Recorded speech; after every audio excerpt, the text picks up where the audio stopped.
Pessoal, eu tô com essa Hunter Super 100 aqui da Dafra. Ela tá fazendo barulho aqui na embreagem.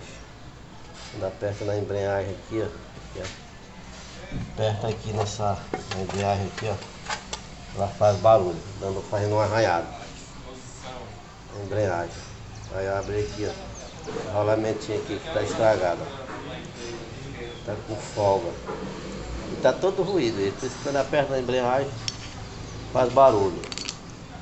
Aí esse aqui é um novo rolamento, número 6000. Esse aqui é o mesmo da rolamento de bicicleta, deu certinho. 6000. Aqui vai esse aqui, a sequência deles aqui. Nele aqui. Aí vai mais essa molinha aqui.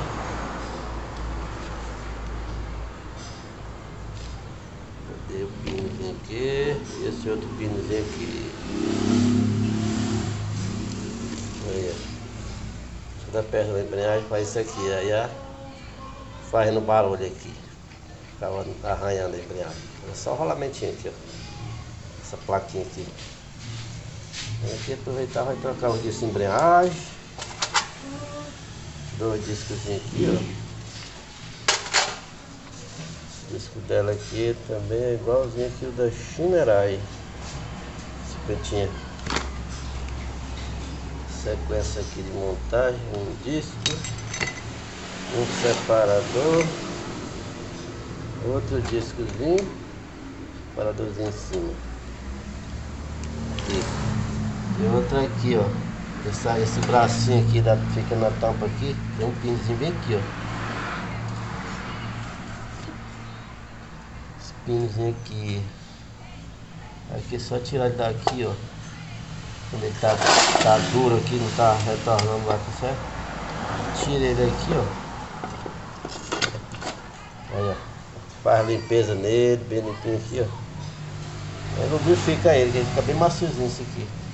Isso aqui também é uma regulagem. Quando ele está muito para cima, pode regular ele aqui também, ó. Tá vendo? Ele regula aqui também. Quando o bracinho aqui tá quase sem regulagem aqui, ele regula mais que ele vai baixar aqui, ó. Regulagem aqui, ó. Isso aí. Pois é, se alguém tá com problema de embreagem, fazendo barulho, pode ser só esse rolamentozinho aqui, ó.